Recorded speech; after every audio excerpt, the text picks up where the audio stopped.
সুপ্রিয় শিক্ষার্থী বন্ধুরা, মুনাফা বা সুদ নির্ণয় নিয়ে যে সকল শিক্ষার্থীরা প্যারায় ভুগেন তাদের জন্য আজকের ক্লাসটি যদি জাস্ট একটু মনোযোগ সহকারে দেখেন তা আশা করি মুনাফা বা সুদ নির্ণয় থেকে যে সকল প্রশ্ন পরীক্ষায় আসে সেগুলো নিয়ে আপনার কখনো সমস্যা হবে না। তো আমরা খুবই সহজ এবং সংক্ষিপ্ত পদ্ধতিতে মুনাফা বা সুদ নির্ণয় করব। তো কিভাবে নির্ণয় করব একটু জাস্ট দেখেন। তো প্রশ্নটি পড়ে নিচ্ছি যে প্রতি বছর শতকরা 8 টাকা হারে লাভের চুক্তিতে 1000 টাকা বিনিয়োগ করে 2 বছর পর ওই বিনিয়োগকারী মোট কত টাকা লাভ পাবে। তাহলে আমরা এখানে বিনিয়োগকারী কত টাকা লাভ পাবে মানে যে মুনাফাটা পাবে বা সুদটা পাবে সেটাই হচ্ছে লাভের ক্ষেত্রে যোগ হবে বা লাভের ক্ষেত্রে চলে আসবে।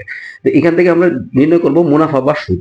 একটা জিনিস জাস্ট আমরা যদি জানি যে মুনাফা বা সুদ নির্ণয়ের যে সূত্র, মুনাফা বা সুদ আপনারা সাধারণত ওই যে ইংরেজি লেটারগুলো দিয়ে যে সূত্রটা তৈরি করে I = PNR ওইভাবে না করে আপনি জাস্ট এইটুকু মনে রাখলে পরে কিভাবে সংক্ষেপে করতে সেটি দেখাচ্ছি।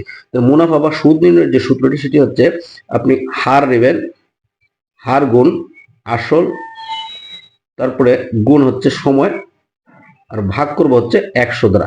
এখন দেখেন এই সূত্রটা আমরা কিভাবে প্রয়োগ করব। তাহলে এই যে এলিমেন্ট গুলো আছে, উপাদানগুলো, এইগুলো আমরা খুঁজে খুঁজে বের করে নিব। তাহলে এখানে দেখেন কি আছে, শতকরা 8 টাকা হার সুদে, তাহলে এটা হচ্ছে বা 8 টাকা হার, এটা হচ্ছে হারের পরিমাণটা হচ্ছে 8। তাহলে 8 আর এখানে হচ্ছে কি, এইটা হচ্ছে কি, কত টাকা বিনিয়োগ করা হয়েছে, 1000 টাকা বিনিয়োগ করা হয়েছে, তাহলে এটা হচ্ছে আসল। আর এখানে সময় কত আছে, 2 বছর। তাহলে আপনি যে কাজটা করবেন, এখানে যে আসল সংখ্যাটা দেওয়া থাকবে সেই সংখ্যাটাকে 100 দ্বারা ভাগ করে দিবেন। তাহলে 100 দ্বারা যদি ভাগ করি তাহলে এই দুটো শূন্য বাদ যাবে, তাহলে থাকবে কত, 10। আর এই 10-এর সঙ্গে কি গুণ করব, এই যে 8 মুনাফার যে হার আছে সেটি গুণ করব। তাহলে কত হবে, 10 আর 8 গুণ করলে হচ্ছে 80। আর এর সঙ্গে আমরা যে সময়ের সংখ্যাটা সেটা কত আছে, 2, এটা গুণ করে দেব। তাহলে 80-র সঙ্গে আমরা যদি 2 গুণ করি তাহলে আসবে কত, 160। তাহলে দেখেন উত্তরটা কিন্তু আপনি খুব সহজে দিতে পারবেন। সূত্রের যে বিষয়টা সেটি হচ্ছে মুনাফার সঙ্গে, মুনাফা যখন নির্ণয় করবো, সূত্রের যে বিষয়টি সেটি হচ্ছে যে মুনাফা যখন নির্ণয় করব বা সুদ নির্ণয় করব তখন কি করব, এখানে যে আমার আসলের যে টাকার পরিমাণটা দেওয়া থাকবে সেটাকে আপনি যদি 100 দ্বারা ভাগ করে দেন তাহলে যে মানটা আসবে সেটির সঙ্গে মুনাফার হার এবং সময় গুণ করে দিবেন, তাহলে উত্তরটা খুবই সংক্ষেপে নির্ণয় করে নিতে পারবেন। অনুরূপ আরো আমরা কয়েকটি সমস্যা দেখব। এক ব্যক্তি 80,000 টাকা বার্ষিক 12% হারে মুনাফায় বিনিয়োগ করলে 2 বছরে কত টাকা মুনাফা পাবে। এখান থেকে মুনাফা নির্ণয় করব।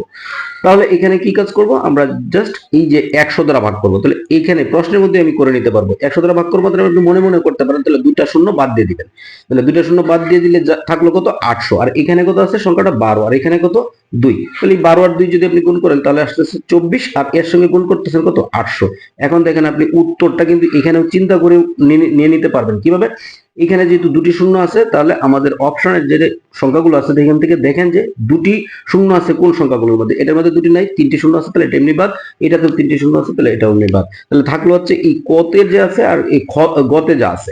তাহলে এখানে দুটি শূন্য আছে, এখানে দুটি শূন্য আছে, তাহলে কোনটি সঠিক হবে। এখন দেখেন 2 শূন্য তো থাকবেই, আর এই 4 সঙ্গে যখন 8 গুণ করবেন তখন আসবে কত, 4 8 32, মানে 2 আসবে। তাহলে এখানে কিন্তু 2 কোনো সংখ্যা নাই, এখানে আছে, তাহলে এটি সঠিক উত্তর। শতকরা বার্ষিক 15 টাকা হারে 8,000 টাকা 6 মাসের জন্য বিনিয়োগ করে মুনাফা পাবে কত। ঠিক আছে, এটা কত দিনের জন্য বিনিয়োগ করবে, 6 মাস। তাহলে এটাকে আমরা জাস্ট বছরে নিয়ে যাব। তাহলে একে কিন্তু আমরা কি করব, 100 দ্বারা ভাগ করে দেব, থাকবে কত, 80। এর সঙ্গে কত গুণ হবে, এই যে আমার মুনাফার হার, আর এর সঙ্গে কি গুণ হবে, এর সঙ্গে গুণ হবে বছর বা সময়টা। সময় কত আছে, আমরা যদি বছরে নিই তাহলে 2 ভাগের 1। তাহলে এটা দ্বারা কাটেন, তাহলে থাকলো কত, 40। তাহলে দেখেন এই যে 1 শূন্য আর 4 15 গুণ করলে কত, 60। তাহলে কত চলে আসলো, 600। এর চেয়ে স্মার্ট ওয়েতে আপনি কিভাবে করতে পারবেন দেখেন, খুবই দ্রুত কিন্তু করা যাচ্ছে। জাস্ট আপনি নিয়মটা যদি বুঝতে পারেন, 100 দ্বারা কি করব, যে আসল যে সংখ্যাটা আছে সেই সংখ্যাটাকে আমরা ভাগ করে দেব, তার সঙ্গে কি গুণ করব, মুনাফার হার গুণ করব, এবং এর সঙ্গে গুণ করব হচ্ছে সময়ের যে সংখ্যাটা, তাহলে আমরা কি পেয়ে যাবো, মুনাফা বা সুদ। শতকরা বার্ষিক 5 টাকা হার সরল সুদে 640 টাকার 2 বছরের 6 মাসের সুদ কত হবে। এখানে সময়টা হচ্ছে 2 বছর 6 মাস, তার মানে 2 বছর 6 মাস বলতে 2.5 বছর। এটাকে আমরা কিভাবে লিখতে পারি, 2 সমস্ত 2 ভাগের 1, মানে 2 ভাগের 5। এটা হচ্ছে সময়, আর এখানে মুনাফার হার হচ্ছে কত, 5, আর এখানে হচ্ছে 640। একে কি করব, আমরা 100 দ্বারা ভাগ করবো। তাহলে 100 দ্বারা জাস্ট ভাগ করে দেব। ঠিক আছে, এই যে 100 দ্বারা যদি আমরা ভাগ করে দিই তাহলে এখানে যে শূন্য কাটা, তারপর 5 দিয়ে কাটেন, কত হবে, 2। এই যে 2 দুগুণে 4, 4 দিয়ে যদি আমরা 64কে কাটি তাহলে কত হবে, এই 4 দ্বারা যদি 64কে, তাহলে 16, আর এই 5 আর 16 গুণ করলে হচ্ছে 80। রহিমা 20% সরল সুদে 800 টাকা এবং 15% সরল সুদে 600 টাকা বিনিয়োগ করলো। 1 বছর পরে তিনি কত সুদ পাবেন? তাহলে মানে এই দুই ভাগের ঠিক মোট যে সুদটা আসবে সেটি নির্ণয় করতে বলা হয়েছে। তাহলে আমরা প্রথমার্ধের যে সুদটা সেটা যদি আমরা নির্ণয় করতে চাই তাহলে কি করবো? এই যে আসলটাকে 100 দ্বারা ভাগ করবো। তাহলে দুইটা শূন্য যাবে গে, তাহলে থাকবে কত? 8। আর 8 এর সঙ্গে আপনি 20 গুণ করেন, তাহলে আসবে কত? 160। পরবর্তী যে সুদটা আসবে সেটা যোগ করে দেবো। তাহলে এখানেও 100 দ্বারা যদি ভাগ করে তাহলে এই 2 শূন্য কাটা গেল, থাকলো কত? 6। 6 এর সঙ্গে 15 গুণ করেন, তাহলে কত আসবে? 90। আর এই 160 আর 90 যদি যোগ করি তাহলে আসতে আসে কত? 250। দেখেন এটি হচ্ছে সঠিক উত্তর। ধন্যবাদ শিক্ষার্থী বন্ধুরা।